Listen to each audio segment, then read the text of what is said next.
donc, on va commencer enfin cette deuxième session et excusez-nous, donc sur l'adulte. Donc, on a beaucoup parlé des infections. Bon, je ne reviens pas rapidement, mais enfin, quand même, les infections sur articulation native chez l'adulte sont relativement rares, mais elles sont pour autant graves parce qu'elles surviennent dans la quasi-totalité des cas sur un terrain fragilisé. Elle peut s'accompagner de bactériémie avec des localisations secondaires, ce qui, en tant que chirurgien, me fait penser qu'il faut qu'on ne peut pas éviter d'avoir un travail conjoint parce que ça nous dépasse largement. Prédominance masculine à tout âge et très intéressant, 2 fois sur 3, c'est sur une articulation déjà lésée. Alors, évidemment, par une chirurgie récente, ça c'est logique. Alors, quand c'est dans le cadre d'une prothèse, on n'est plus dans le cadre d'une articulation native, mais aussi, et ça c'est intéressant, par un processus dégénératif, soit un rhumatisme inflammatoire, soit de l'arthrose banale. Et vous verrez que ça a éventuellement du sens, en particulier pour les chirurgiens, sur les solutions qu'on doit évoquer. Donc, il y a plusieurs causes que vous connaissez déjà, qui sont les mêmes dans le cadre des infections, en particulier le diabète, l'insuffisance rénale. Et évidemment, toutes ces problématiques vont rendre la prise en charge à la fois chirurgicale et médicale plus compliquée. Il y a 3 grands types d'infections possibles, soit par voie hématogène, c'est a priori la plus fréquente, à l'occasion d'une bactériémie, soit par continuité cellulite ou abcès, soit par contamination articulaire d'une ostéomyélite. Sur le plan de la localisation, c'est principalement le genou. Je suis tenté de dire tant mieux parce que ça va nous, en tant que chirurgien, nous aider beaucoup sur les possibilités, j'allais dire, techniques. En second lieu, la hanche, ce qui est plus compliqué.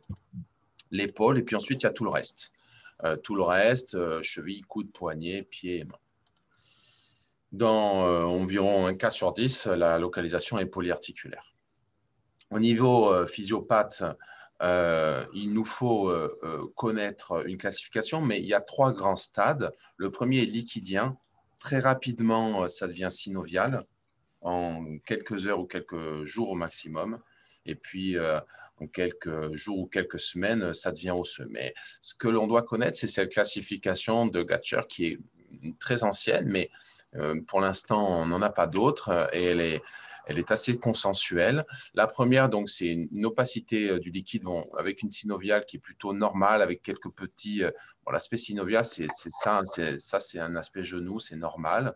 Ensuite, on peut avoir une inflammation avec des dépôts de fibrine qu'on voit ici, très bien. Du pus, pas d'altération radiologique, sur les 3 premiers stades dans tous les cas. Ensuite, on a un épaississement de la membrane. On a ces aspects-là, nous, qu'on voit parfois en arthroscopie. Et puis, le dernier stade, c'est un stade radiologique. Au niveau clinique, très rapidement, je ne vous apprends pas grand-chose. C'est un syndrome inflammatoire local aigu, douloureux, une monoarthrite dans la plupart des cas, avec un syndrome infectieux clinique et biologique. De la fièvre, c'est important, en particulier dans les diagnostics différentiels. La biologie, rien de très particulier. Je vous ai noté ici sur ce tableau, je pense que le professeur Pham en parlera tout à l'heure, donc en rouge, les arthropathies infectieuses. Et puis si on compare avec le reste, on dit est-ce que la fièvre, ça suffit à déterminer? On pourrait penser que oui, mais finalement non, parce qu'elle est possible dans les arthropathies microcristallines, même si probablement elle n'a pas la même intensité. Est-ce que c'est une monoarthrite? Oui, mais dans d'autres diagnostics, vous voyez aussi, évidemment dans l'arthrose ou dans une crise arthrosique, ainsi que dans les arthropathies microcristallines. Ensuite, concernant la caractéristique de la douleur éventuellement inflammatoire, alors là, en dehors de l'arthrose, on peut l'avoir partout. Et puis, sur les signes locaux articulaires, on peut les avoir aussi, en particulier dans la polyarthrite et dans les arthropathies microcristallines. Même si évidemment, une fois qu'on prend tout en vertical, on a des signes qui, quand on les additionne, deviennent plus fiables. Et puis ensuite, des signes extra-articulaires, ben, ils peuvent être présents aussi dans notre localisation.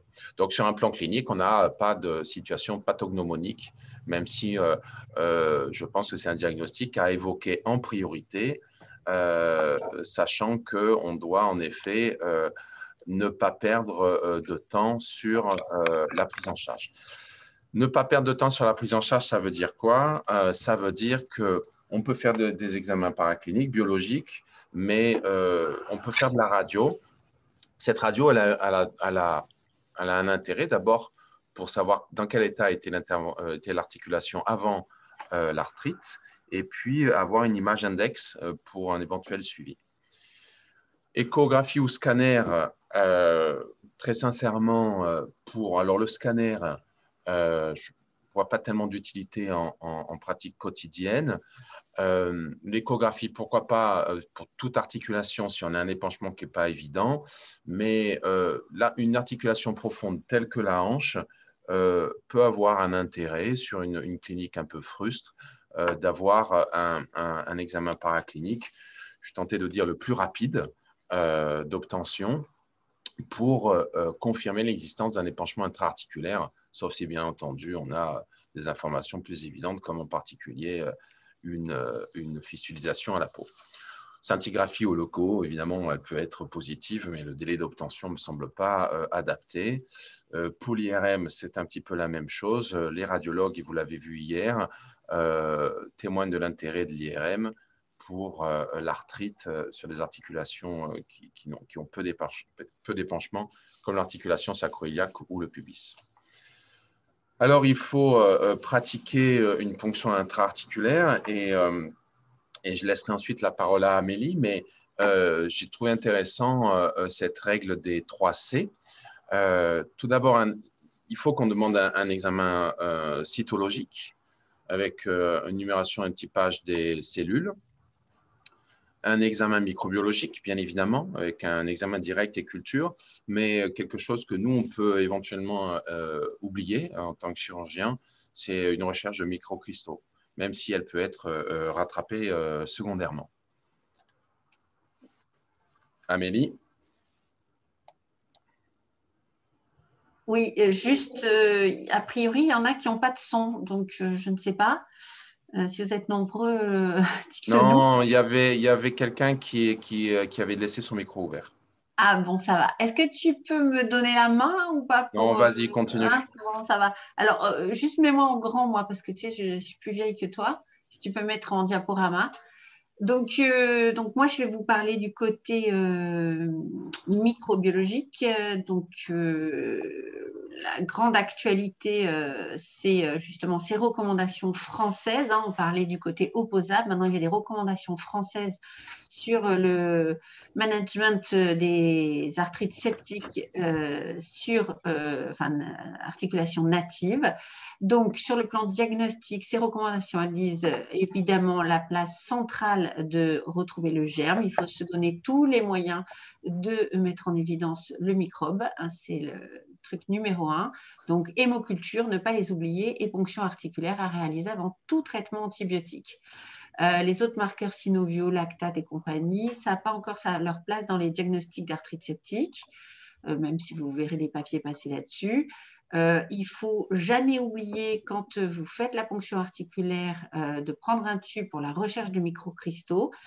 Elle doit être systématique. Là aussi, c'est opposable si ça se passe mal de ne pas l'avoir fait.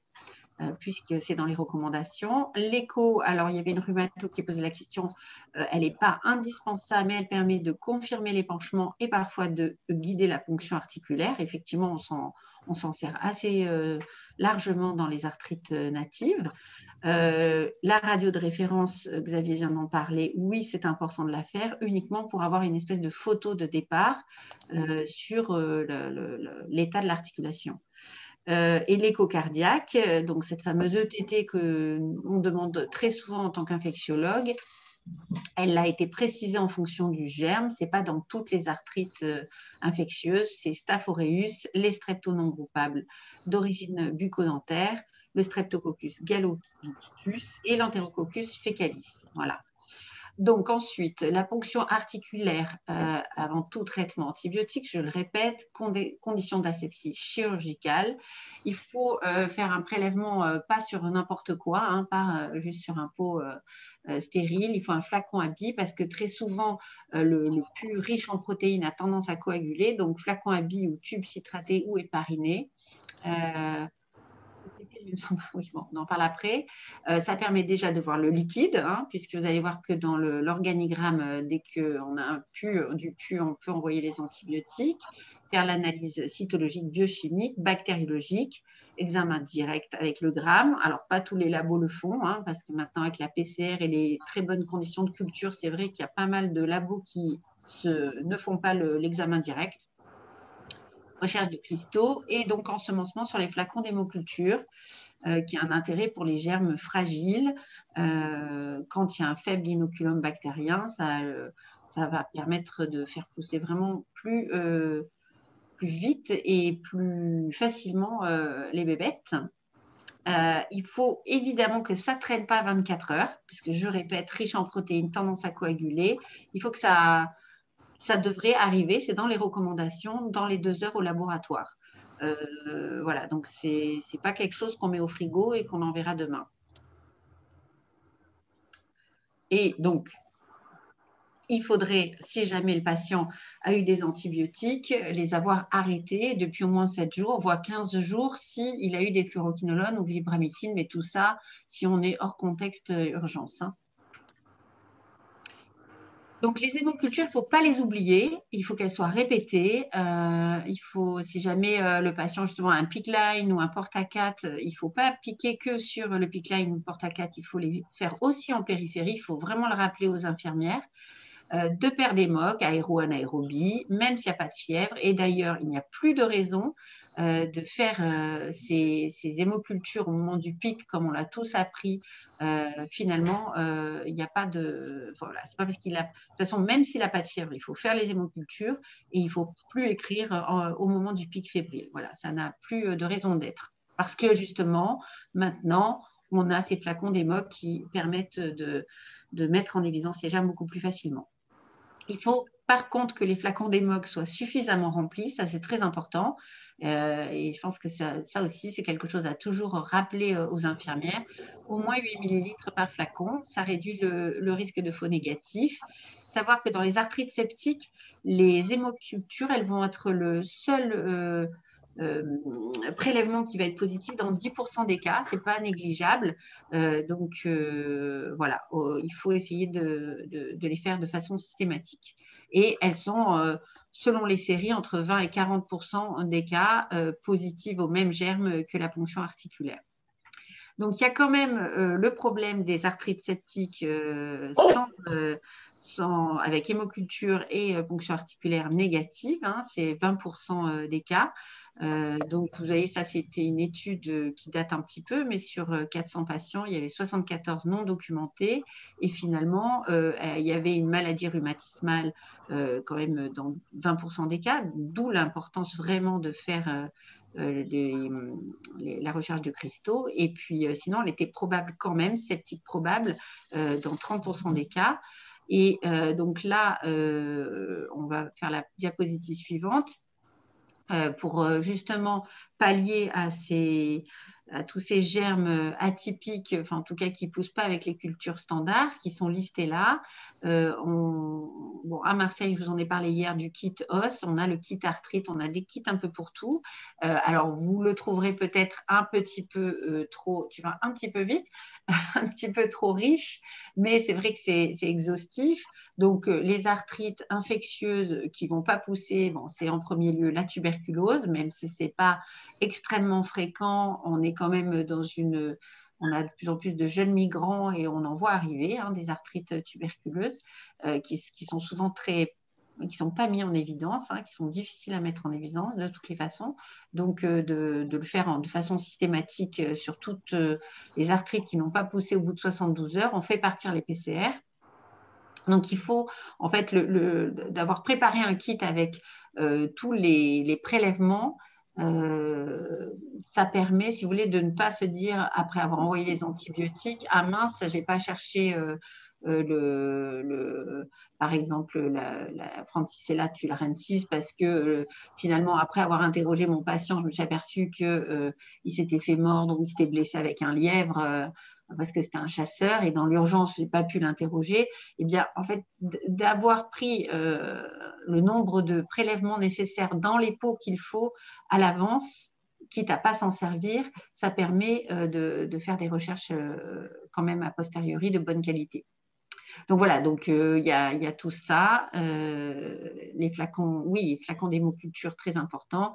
Donc protocolisés, avoir pour toutes les arthrites le même nombre de prélèvements, la même façon d'aborder l'arthrite septique sans a priori. Diapositive suivante. Alors, le trou, les biopsies au trou-coude, donc la biopsie synoviale, en plus de la ponction articulaire, elle est recommandée par les recos de la chaise de 2014 dont vous a parlé Laurence Molin sur les infections de PTH et PTG, de prothèses en fait. Il est recommandé, en plus du liquide articulaire, de prendre de la capsule et de la synoviale. Ensuite, il y a les recommandations, là aussi toujours sur matériel. Donc, c'est pour vous dire quand est-ce que cette biopsie est recommandée par la SPILT depuis 2009 au niveau du rachis. Et enfin, voilà, ça c'est en 2010, là aussi sur du matériel. Donc, tout ça pour vous dire que la biopsie synoviale dans l'arthrite septique n'est pas recommandée. Si vous la faites, on ne va pas vous faire de mal. Je pense que quand on a une suspicion de tuberculose, c'est bien de la faire. Très très bien même, voilà. Mais sinon, c'est surtout très intéressant lorsqu'il y a du matériel. Alors, le traitement médical, de toute façon, c'est un traitement médico-chirurgical. Hein, l'arthrite septique, ce n'est pas que médical ou que chirurgical, c'est médico-chirurgical. Quand est-ce qu'on envoie les antibiotiques directement? Il y a finalement deux cas de figure clinique. Soit il est en sepsis sévère avec un SOFA qui est supérieur ou égal à 2. Donc, bon, là, vous avez le SOFA, à mon avis, vous le connaissez tous, mais on ne va pas le détailler. Donc, on fait le quick SOFA. S'il est supérieur ou égal à 2, on envoie l'antibiothérapie probabiliste. L'autre indication, je pense, c'est mettre un coup de stéto au patient. Et s'il y a un souffle cardiaque et une arthrite septique, il faut quand même avoir peur de l'endocardite, qui reste donc une urgence d'antibiotiques. Et donc, une fois qu'on a fait les hémocultures et la ponction articulaire, on peut envoyer dans ces deux cas de figure un traitement probabiliste. Donc, les dernières recos qui viennent de paraître, elles sont très bien faites. Donc, pour vous montrer la place de l'antibiothérapie probabiliste, donc on est face à une arthrite septique, on continue. Donc, il y a un sepsis ou pas. Alors, on y va. Tu m'as fait un très beau. Il n'y a pas de sepsis. On fait nos hémocultures, on prend la ponction, on fait la ponction articulaire. Soit il y a un liquide qui n'est pas purulent, dans ces cas-là, on peut attendre. Alors, je ne sais pas si tout le monde voit la fin de la diapo, le bas, parce que moi, je ne le vois pas là. Mais dans ces cas-là, on peut attendre et on regarde la recherche de microcristaux. Ensuite, si le liquide de ponction articulaire est purulent, on demande à notre laboratoire s'il veut bien nous faire un examen direct. S'il est négatif, là encore, on cherche on regarde s'il y a des cristaux. S'il n'y a pas de cristaux, on peut attendre. S'il n'y a pas de sepsis, s'il n'y a pas de cristaux, la culture est adaptée à la culture. Et si par contre le gramme était positif, on envoie basé sur l'examen direct, les antibiotiques. Et c'est uniquement quand, je vous l'ai dit, il y a un sepsis sévère avec un quick SOFA supérieur ou égal à 2, qu'après les hémocultures, on peut envoyer une antibiothérapie probabiliste avec de la gentamicine. Donc, justement, cet antibioprobabiliste, les dernières recos qu'on avait du Pili, c'était soit oxacilline, soit céphazoline, soit la ceftriaxone, par exemple, avec aminoside. Les recos, on va aller sur de la Société française de rhumato qui viennent de paraître et qui ont été relus, qui ont été faites en fait par la Société française de rhumato, mais conjointement avec la Société française d'infectiologie et orthopédique. Donc, elles mettent tout le monde d'accord. Ils ont enlevé l'oxacilline, en fait. Ah non, revient. Ils ont enlevé l'oxacilline en première intention dans l'antibiothérapie probabiliste.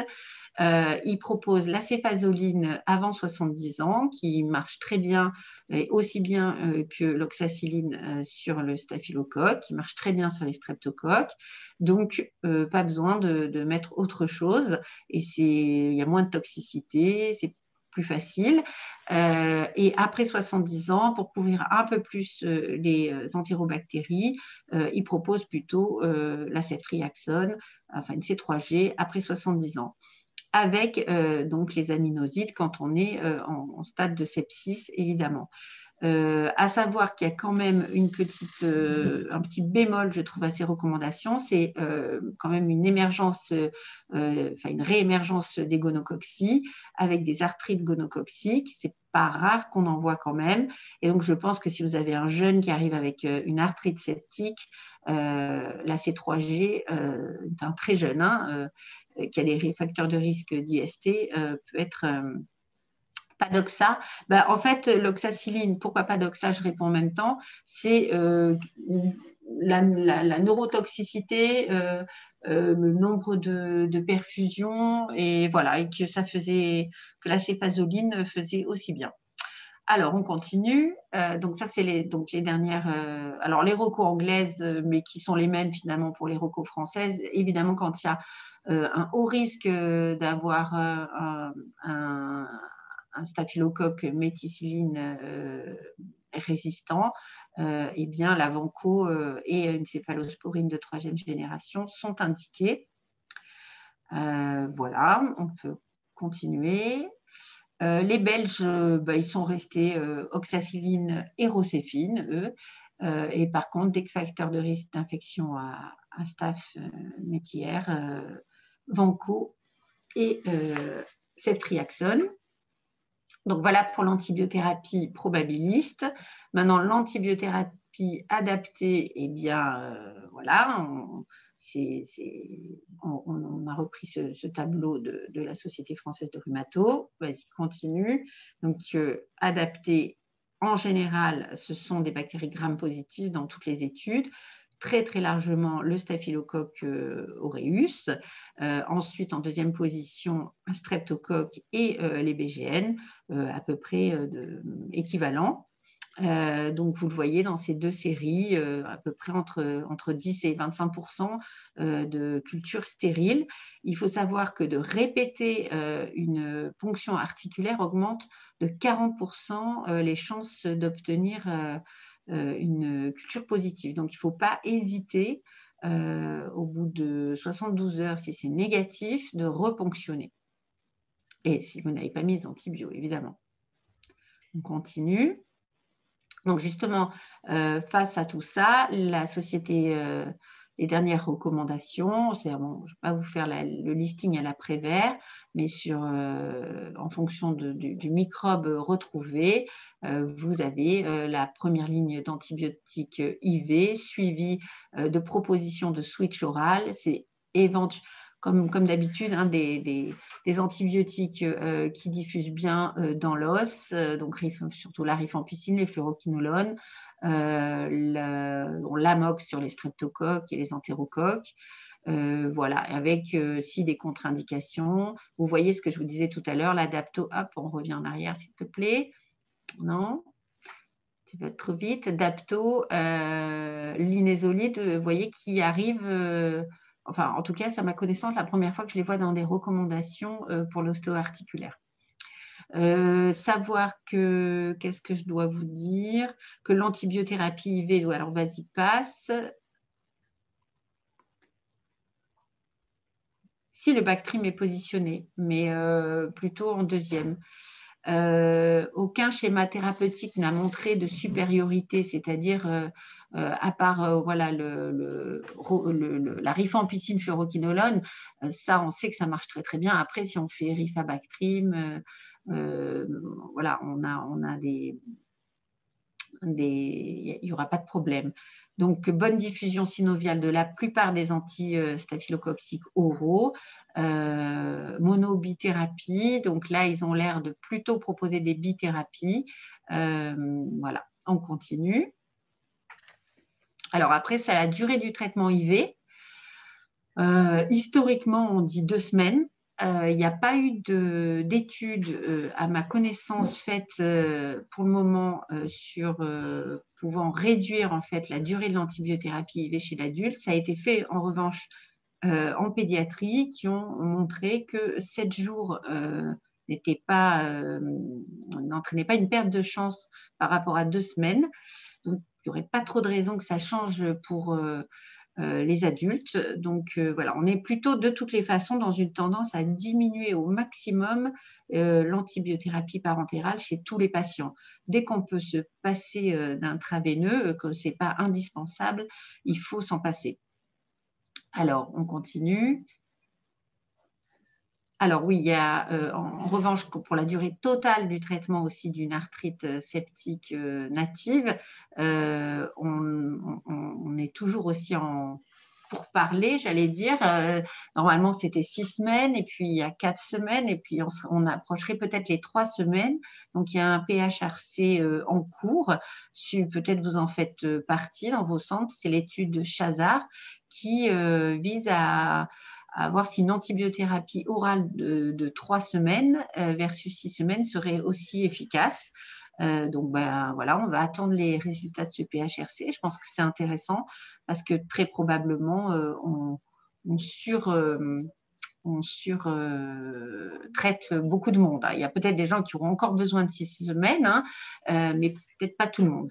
Voilà, durée totale de 7 jours suffisante quand c'est un gonocoque. Par contre, hein, un gonocoque c'est une bébête quand on l'a mise en évidence.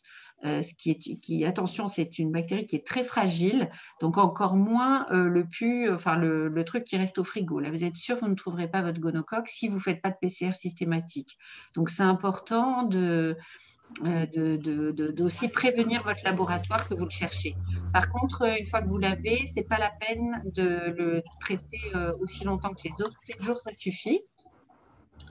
Et par contre, si vous n'avez pas eu de documentation microbiologique, là, vous n'avez pas le droit de passer au péros. Ce n'est pas possible et il faudra une bêta-lactamine. Il y a quelqu'un qui a ouvert son micro et il faudrait essayer de l'arrêter.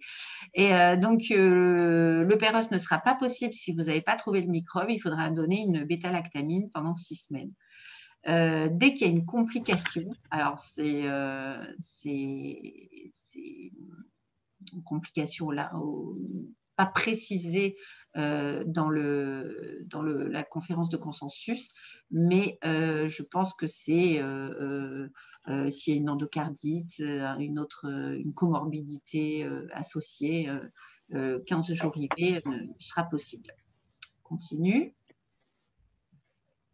Alors, la corticothérapie, on n'a pas trop l'habitude de faire de la cortisone dans les infections, les infectiologues, mais pourtant, il y a eu des modèles animaux, des essais chez les enfants qui ont quand même montré que bon, quand on a le microbe, quand on a sa sensibilité, quand le patient est contrôlé sur le plan infectieux, de mettre une corticothérapie associée, ça permet quand même de diminuer la destruction de l'articulation qui est très sévère, rapide avec le staphylocoque surtout, mais pas que. Donc voilà, sachez que c'est quelque chose qui se fait. Alors ce sera plutôt les rhumatos qui vont le mettre en place, mais voilà, je pense que les infectiologues doivent être au courant aussi. Ensuite, bon, bien écoute, Amélie, félicitations pour avoir fait cette partie du diaporama à distance. Ça ne doit pas être un exercice très simple. J'ai fait de mon mieux. Alors, il y a aussi cette partie chirurgicale et vous allez voir, il y a beaucoup quand même d'attitudes consensuelles. Et il y a des choses qui vont, je pense, probablement nous choquer, mais fixer un peu les esprits et je l'espère, améliorer la communication et l'entente dans cette prise en charge médico-chirurgicale. Je pense qu'on est en droit tous de se poser, en gros, hein, il y en a probablement plus, mais 4 questions. Il y a une cinquième que je n'ai pas mise, mais que je vous traiterai à la fin. La première, qui est probablement la plus importante, c'est est-ce qu'on est obligé de faire donc un lavage chirurgical? Alors, moi, j'ai retenu cette publication dont Amélie vous a parlé un petit peu avant, mais cette ligne en rouge, là, me semble parler d'elle-même. Le risque de récidive d'arthrite septique, en fait, hein, d'absence de guérison, le risque relatif est multiplié par 22, ce qui est relativement conséquent, avec un écart type montant jusqu'à 330. Donc, l'absence de traitement chirurgical est source d'échec de prise en charge d'une arthrite septique de manière assez claire et, je pense, opposable sur un plan médico-légal, même si on en parlera peut-être tout à l'heure. Alors ensuite, une fois qu'on s'est fait à l'idée, et je pense que si on retient que ça, c'est déjà bien sur un plan chirurgical. Une fois qu'on s'est fait à l'idée que nous, chirurgiens, eh bien, on ne peut pas passer à travers, hein, même si on peut reconnaître, on va faire ça le soir, on n'a pas toujours un accès au plateau technique qui est simple. Il faut reconnaître aussi qu'on peut trouver ça pas techniquement très drôle, mais il faut le faire. La deuxième question qu'on peut se poser, c'est est-ce qu'on peut uniquement faire une ponction lavage? La première information, c'est qu'elle est très ancienne parce qu'on ne le fait plus. Hein, donc, uniquement l'aspiration à l'aiguille et puis on réinjectait du sérum et ainsi de suite. Et la deuxième, c'est que l'absence de visualisation de l'intérieur de l'articulation va entraîner un défaut de diagnostic et donc potentiellement un défaut de prise en charge. Donc ça, je pense qu'on ne le fait plus. Autant une ponction, c'est une chose, mais une ponction lavage, je crois que ça ne se fait plus. Ensuite, et ça, les chirurgiens en sont convaincus, un traitement arthroscopique est moins agressif, en tout cas sur un plan fonctionnel, que le traitement chirurgical par arthrotomie. Et donc, c'est celui sur lequel on souhaiterait tendre dans la mesure du possible sur un côté fonctionnel. La question est de savoir si c'est aussi efficace sur un plan de la lutte contre l'arthrite septique. Alors, sur quoi on peut se baser? On peut éventuellement se baser sur la classification de Gatchern dont on a parlé tout à l'heure. Il y a certaines publications qui sont assez récentes, enfin assez récentes d'une dizaine ou d'une quinzaine d'années. L'intérêt thérapeutique, et vous verrez que je fais un petit tableau à la fin pour vous faire le point. Sur la synovectomie, certains auteurs témoignent de l'intérêt de la synovectomie, on en reparlera en particulier en cas d'échec. Sur éventuellement l'intérêt prédictif ou le risque de réintervention, sur cette étude d'Aïm concernant le genou en 2015, et sur une autre étude sur le genou, sur l'intérêt pronostique ou le résultat fonctionnel. Mais peu est dit au final sur l'intérêt de cette classification sur l'arthroscopie ou l'arthrotomie. En fait, il suffit d'être logique. Dans les 3 premiers stades, on n'a pas de plus-value à une chirurgie à ciel ouvert, puisqu'on peut faire, même dans le stade 3, une synovectomie, si on le souhaite, arthroscopique. Les seules limites réelles sont soit si on a des gestes osseux à faire, dans le stade 4, dont je vous parlerai à la fin, soit des considérations techniques, si on n'a pas accès, soit par des problèmes de plateau technique, soit par des problèmes de connaissances techniques, à l'arthroscopie. Le genou, c'est généralement à la portée de tous les chirurgiens orthopédistes. L'épaule et la hanche, c'est assez souvent un peu plus spécialisé. Donc ça peut être une limite.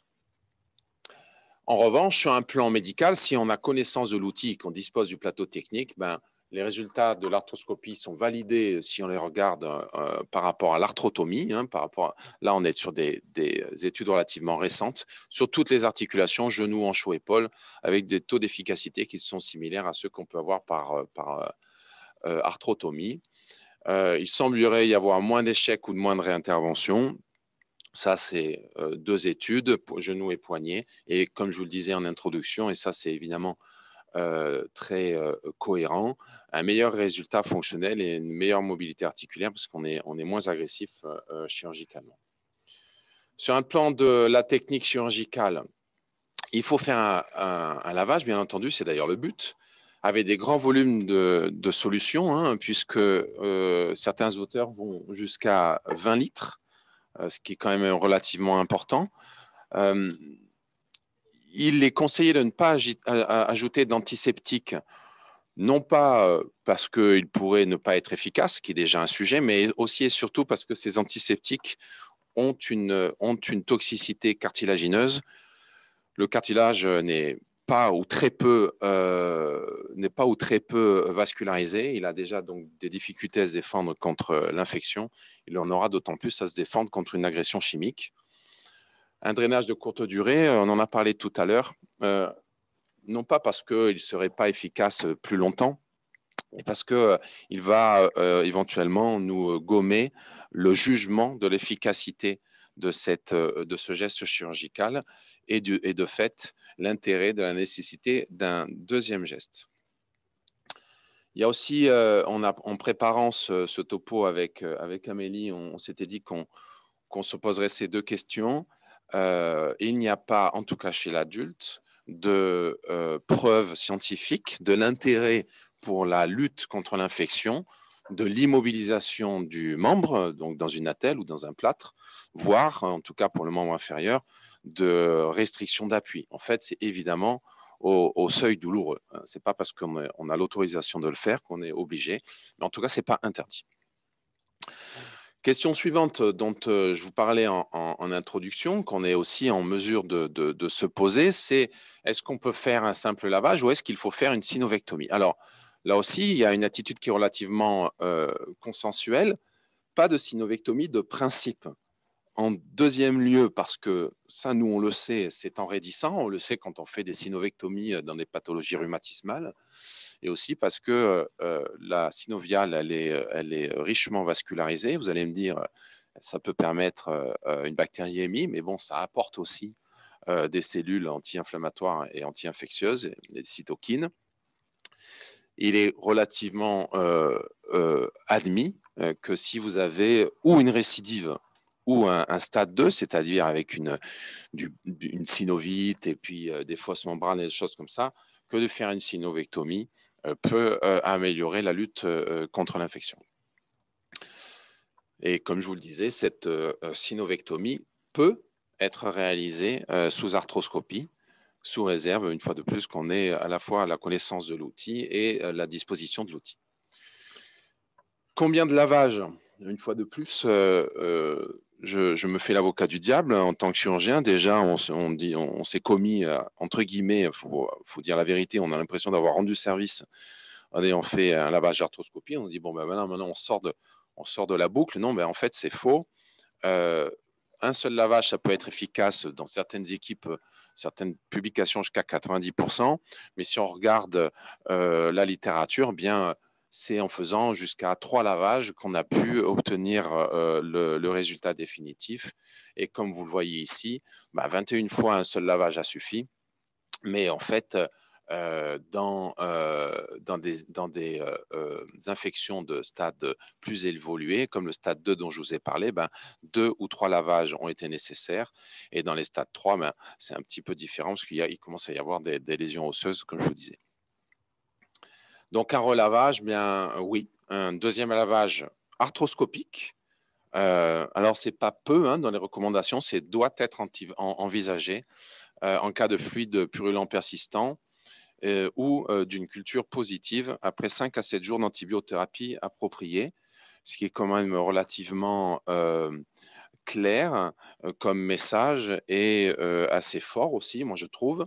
Et à ce moment-là, et j'en ai parlé déjà, lors du deuxième geste, une synovectomie peut être envisagée, surtout si on a une hypertrophie synoviale inflammatoire dans le cadre de cet échec d'antibiothérapie. Là, on passe à 15 jours. Je pense que si on y retourne une deuxième fois, une synovectomie doit être envisagée, sauf si vraiment il n'y a pas d'atteinte synoviale. La rééducation, je vous en ai dit un petit mot. La kiné précoce doit être adaptée. Elle doit être réalisée. Il ne faut pas oublier que même si cette arthrite septique met en jeu le pronostic vital chez certaines personnes, elle met avant tout le pronostic fonctionnel en jeu pour la plupart.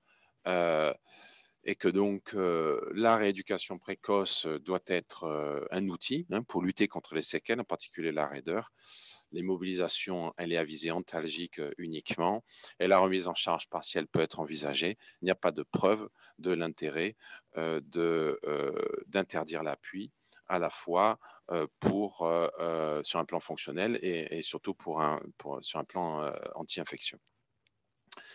Quelque chose de très intéressant aussi, ce papier de la Société d'orthopédie de l'Ouest, sur 52 patients, ce qui est relativement une grande série, c'est une étude multicentrique, qui montrait que en multivarié, ce qui primait, c'était pas un lavage arthroscopique ou chirurgical ou une synovectomie, c'était pas tellement le délai. Alors le délai, on parle de quelques heures à 48 heures, on ne parle pas de plusieurs semaines, mais c'était l'importance de la prise en charge pluridisciplinaire. Alors, je mettrai un petit bémol en centre de référence. Il me semble que c'est à la portée de la plupart des chirurgiens, sinon tous, de faire un lavage chirurgical. Et cette indication chirurgicale doit être urgente et elle prime sur le fait de transférer le patient dans un centre spécialisé, hormis peut-être chez les patients extrêmement fragiles. Donc, voilà pour les questions principales. Il y en a une, je vous ai dit, que je n'avais pas citée.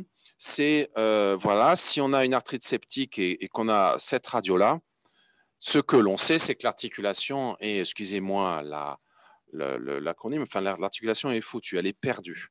On sait que quand bien même, et on lui souhaite au patient, cette infection serait guérie, l'articulation, elle est perdue.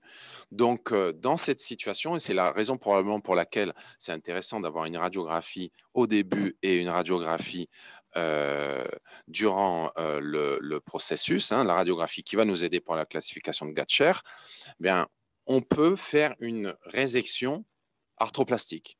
Alors, résection arthroplastique, c'est un petit peu mieux que ce que l'on faisait qu'on appelait l'intervention de Gilderstone, c'est-à-dire une résection tête-col que l'on voit encore en particulier dans le sud de la Méditerranée pour les infections de la hanche.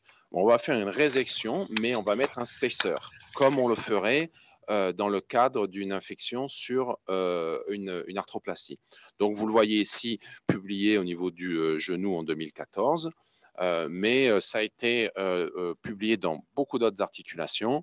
Donc, on est dans le cadre d'une destruction articulaire. C'est une image radiologique qui le démontre.